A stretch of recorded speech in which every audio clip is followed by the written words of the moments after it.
Hey everyone, Brendan Leslie for FLConservativeVoice.com, Florida's conservative voice. We are here with the fake news destroyer, everyone's favorite press secretary, Christina Pushaw, press secretary for Governor DeSantis. How are we doing? Thanks for joining. Good. Thank you so much for having me on. Happy to be here. This is great. This is like a momentous moment in Florida's conservative voice's history. You got Florida's conservative journalists sitting down with, on the media's most hated journalist, sitting down with the media's most hated press secretary. It's a badge of honor. You wear it proudly. Yeah, no, I do. I mean, look, the New York Times yesterday just put out a hit piece calling me combative. And I said, yes, I am combative because the media is combative with the governor. And so I've got to hit back. I don't know why they expect conservatives to just bend the knee. Because we have for so long. Unfortunately, yes, but there's a new generation, and I think Governor DeSantis is really a great example of that. I like the word that they choose, combative. Mm-hmm. What, are you going to war with these people? I think you're actually causing these people severe trauma by just doing your job. It's crazy, looking back at things that have happened, hit pieces like this Regeneron smear campaign where they said that the governor is giving out these monoclonal antibodies that save people's lives from COVID because they claimed he was doing it to enrich a donor, which is just ridiculous and absurd. There was no evidence of that. AP put out that hit piece. And then the reporter who wrote that got pushback that he deserved. And that pushback was led by me, but a lot of people joined in. And he took his account private on Twitter. He claimed that he got threats, all of this kind of stuff. And I had to think, does he realize how many threats that we get every day? How many threats the governor gets? Because of fake news like this. Because they're making up these disgusting stories that have no basis in reality, but they really do affect people. I love it. When they get proven wrong by you many of the times, then they go into playing victim. And exactly. They need everyone to feel bad for them because the big mean press secretary, Christina Pushaw, is bullying Exactly. them. I call them cry bullies. Yeah. They're crybabies, but really they're bullies. And when they get called out on being bullies, then they cry. It's amazing. We see it we do the top 5 fake news reporter list every Monday. And we call out the fakest reporters in Florida that are just looking to get their name out there with clickbait and lies. And it's almost as if they all have a God complex to them because they're so used to not being held accountable.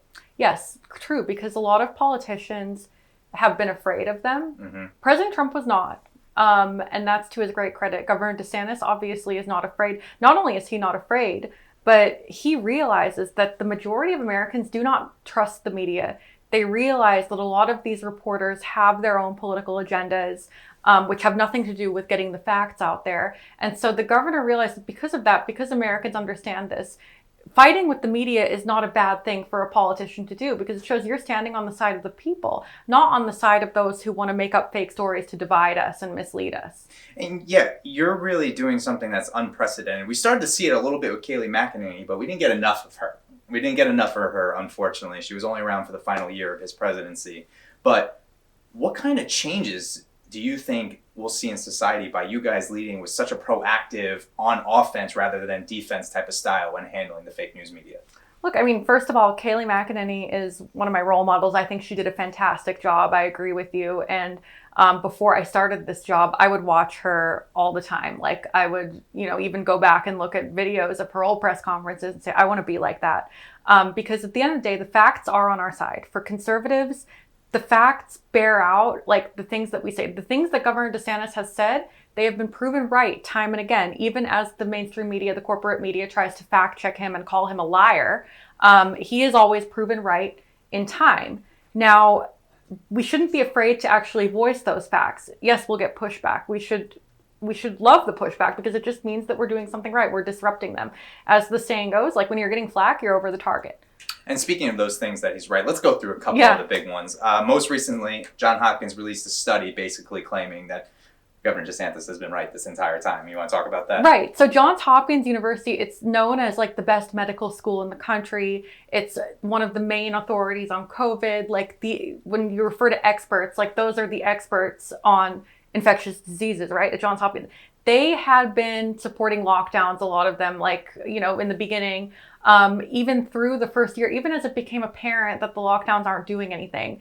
And Governor DeSantis, on the other hand, as soon as he got the data on COVID, like a month after it came here, and he was able to look at some studies and see that the fatality rate is actually not very high for most age groups, that we should protect the most vulnerable rather than locking down the entire society, that lockdowns have a lot of negative impacts, especially on kids, all of this stuff.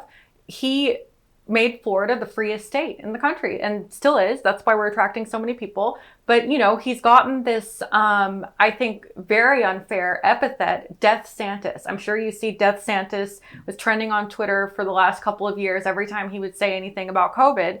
And last summer, during the Delta wave, when Florida had a lot of COVID cases, the whole South did, he was getting constant calls for like restrictions and mask mandates and vaccine mandates and all of this stuff. He stood strong because he realized none of this stuff works. The data is very clear. He knew that. I believe the experts knew that. I don't believe they wanted to admit it until now. Johns Hopkins did come out with that study saying not only did lockdowns not work, but they do have these harms, which, again, anyone who was paying attention would have known that. The governor pays attention. You talk to our Surgeon General. He knows his stuff. Like, he has paid attention from the very beginning to the facts about this pandemic, and he has spoken out about it. Why those facts were hidden by the so-called experts, by the corporate media, by the Democratic Party and the Biden regime, that's another question. Now I think, I don't know if you saw Mark Caputo from NBC News put out a really interesting article yesterday about Americans' public opinion on COVID. And it used to be last year that most Americans supported like these mandates and restrictions and stuff because they were really afraid. Now it's the total opposite. Now those who really support lockdowns and restrictions are in the small minority. And, you know, unfortunately for Democrats, that is part of their base. But the majority of Americans, including independents, are not buying that anymore. And so I think they're now trying to play catch up, shift the narrative, you know, try to move away from these unpopular restrictions and mandates that have just become so unpopular because Governor DeSantis proved them wrong. But they will never admit that Governor DeSantis was right. Yeah, they won't. It's almost too perfect in timing. We're getting close to the midterms. Exactly. Joe Biden is doing terrible in the pollings. I don't know. I can see in a month or two from now, Biden declaring victory over COVID. I agree. Look at the economy. Yeah. That's the number one issue. If you look at any poll of voters, number one issue, they're worried about inflation, prices rising on all of our necessities, on rents, on like your budget is just being stretched. Jobs are not growing in the way that I think Biden had expected. Of course, the White House lies about it and claims they're creating more jobs than ever. It's not true. But anyway, we all know the economy is collapsing under Biden because of Democrats' policies, because of reckless spending, and all of that. And so I think, you know, it's obvious that these COVID restrictions kill the economy. Florida is one of the only states where the economy is better now than it was before COVID. And that's because we don't have those restrictions. And so I think they're desperate, they're scrambling, and before the midterms, they want to try to turn it around. And the only way to do that is to say, okay, COVID is over. Yeah. You know? And the other thing that DeSantis is right about is that he floated the idea that it appears to be seasonal COVID.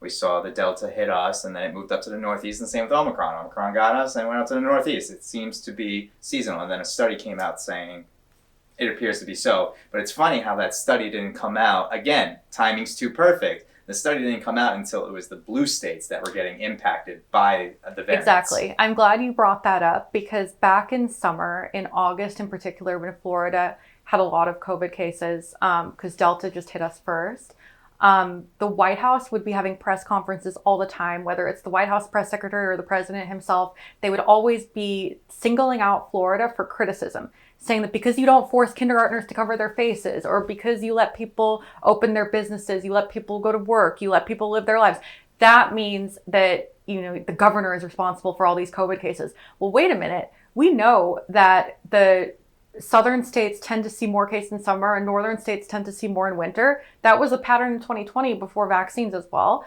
And look, we saw it again in 2021. We saw last Christmas. Like New York was leading the country in cases and hospitalizations. Like, and so Florida also saw a rise, but not as much. And so, that kind of kills the whole argument that the restrictions work. Yeah. It kills the argument that the vaccine mandates work. Because, in New York, they had all the mandates and whatnot, and they were doing worse than us during that season. And so that's why you hit the nail on the head. Washington Post wrote an article saying COVID is seasonal. Now in August, the same Washington Post fact-checked Governor DeSantis when he said at a press conference that COVID has like seasonality to it and respiratory viruses all do, flu does as well. And he brought that up in a way that was very scientific and very true.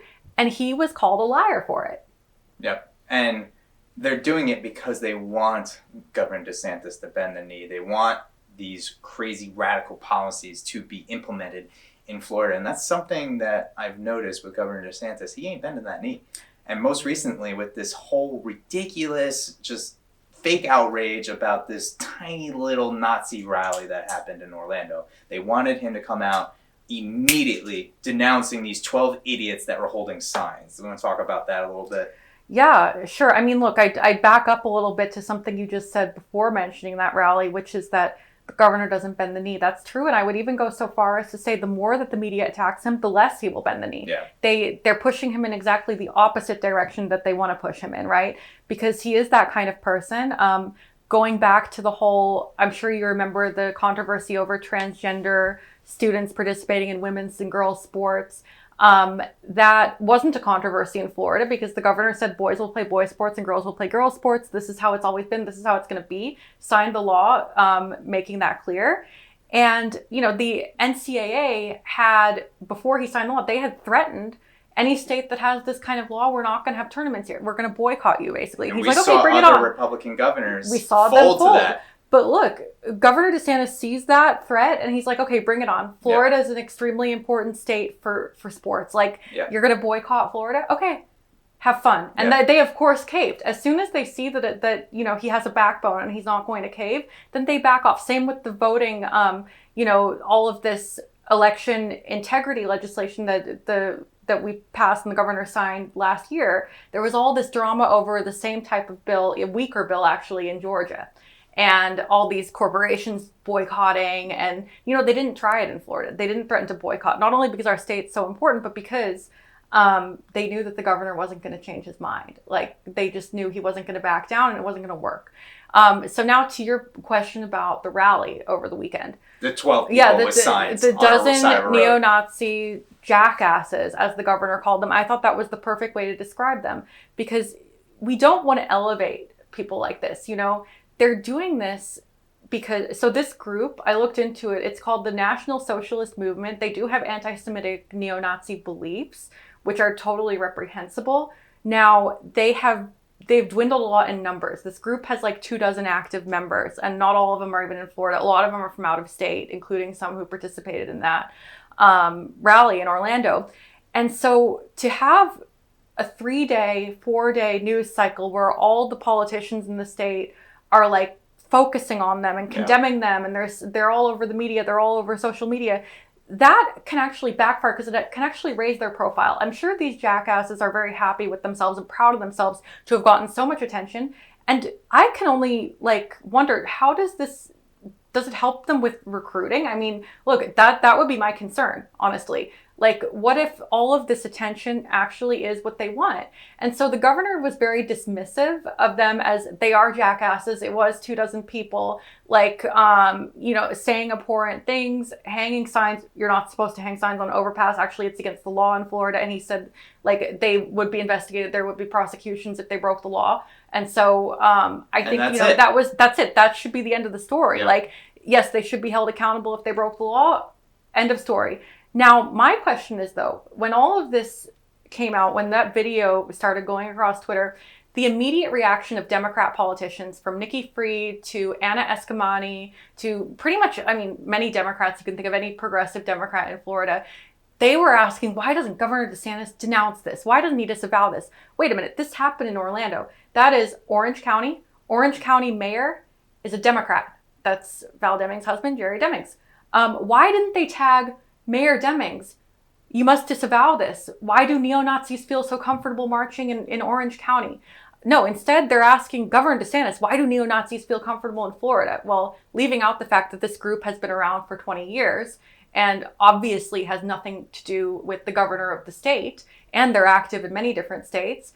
Why bring the governor into this? It reeked of a political ploy to connect him to neo-Nazis, which is absurd. If you know anything about like all of the stuff that he's done in support of the Jewish community, standing with the Jewish community in Florida, standing with the state of Israel as well. And he talked about that a little bit when he was asked about this whole controversy. But, Floridians know about it. Floridians have seen him in action.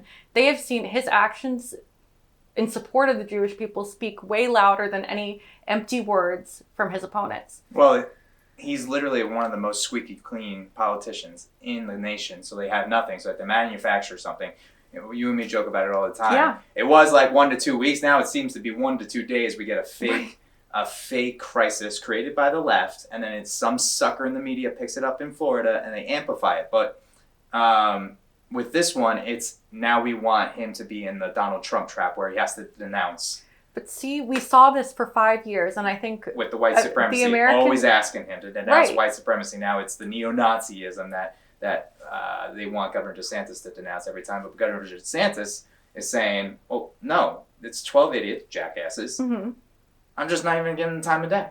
Exactly, because once you fall into the trap that they're setting, which is you must denounce white supremacy every day, and then if you denounce it, then we're going to twist your words, as they did with President Trump. We're going to twist your words and pretend that you supported them.